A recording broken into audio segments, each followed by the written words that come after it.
Our next speaker is also from IBM. Our careers passed briefly in the past. He is the Associate General Counsel with IBM. IBM, as you know, is one of the Fortune 500 companies. It's gone through manufacturing mainframes to consulting, into software, now into cloud computing. It's done all that.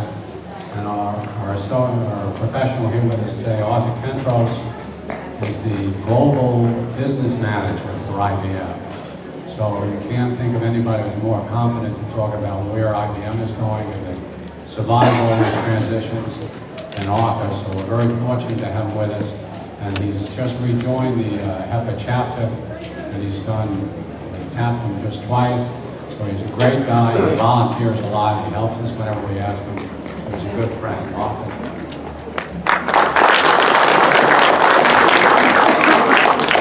Thank you for the overly kind introduction. Unfortunately, I think you violated the truth in advertising laws.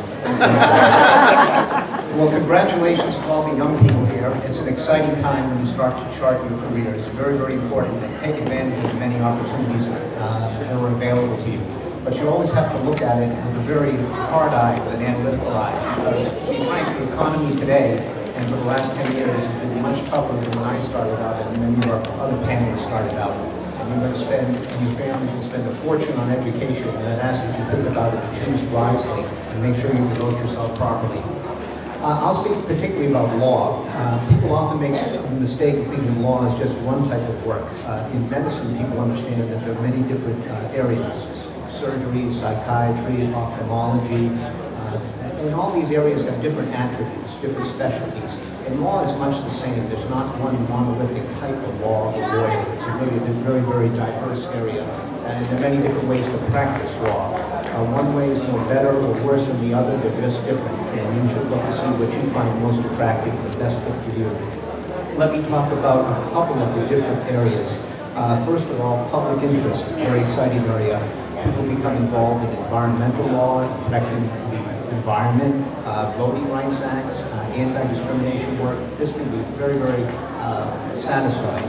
A second area, working with the government, at the state or the federal or even the municipal level. That can vary from being a prosecutor, working with the police to put bad guys in jail.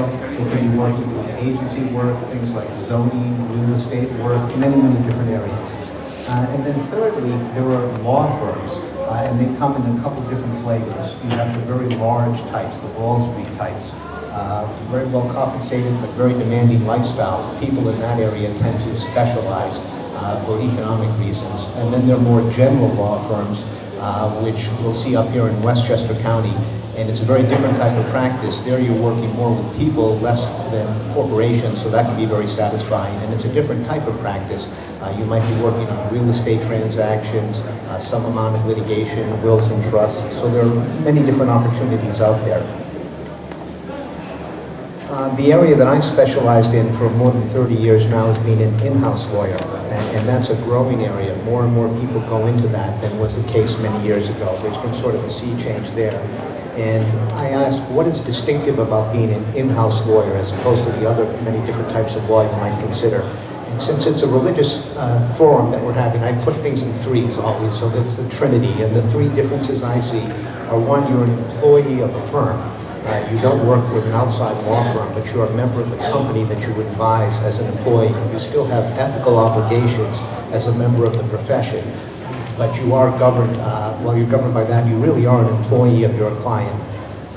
One advantage is you don't have to keep track of fragments of hours for billing purposes. We always tease the outside law firms about how they have to track their time and what a burden that is.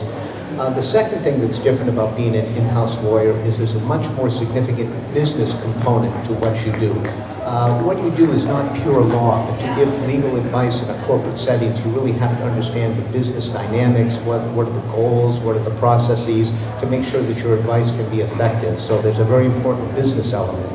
And the third thing that's different about being an in-house lawyer, there's much more of an emphasis on being a preventative practitioner, trying to be proactive, working in the front end of transactions to best position your client. That's very different from, say, a litigator By the time something goes to court, the facts are all established, and the litigator has to take those facts, argue about them, characterize them in the most favorable way. The in-house lawyer starts at a different part of the process and is really much more working on the preventative and proactive work with the business people. I'll take a second and talk about law school, and one irreverent description I'll read to you is an expensive trade school that you have to endure to have the opportunity to take the bar exam to get licensed. And I won't argue with that description.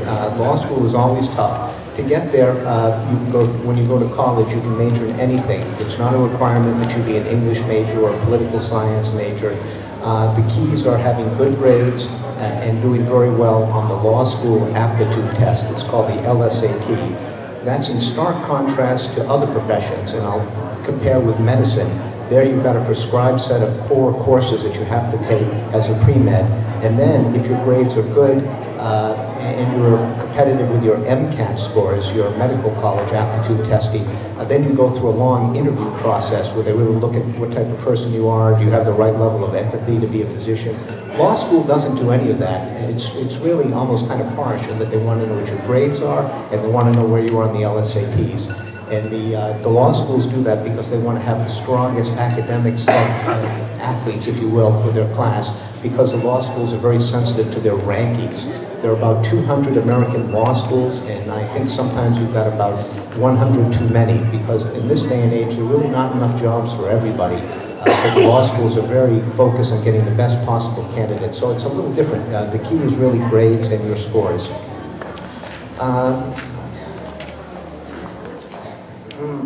I always tell people, when they look at colleges, they're looking for the best fit for a college. Is it a big school? Is it a small school? Is it in an urban environment? Is it out in a rural environment? What are the sports? What are the extracurriculars? Law school is not really like that. You should go really to the highest ranked law school you can.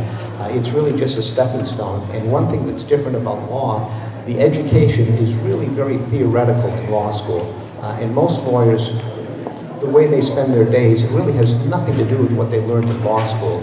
You need to go to law school, understand the intellectual underpinnings, and pass the bar exam. But lawyers really become self-starters and self-educators, and that's one thing that's distinctive about the profession.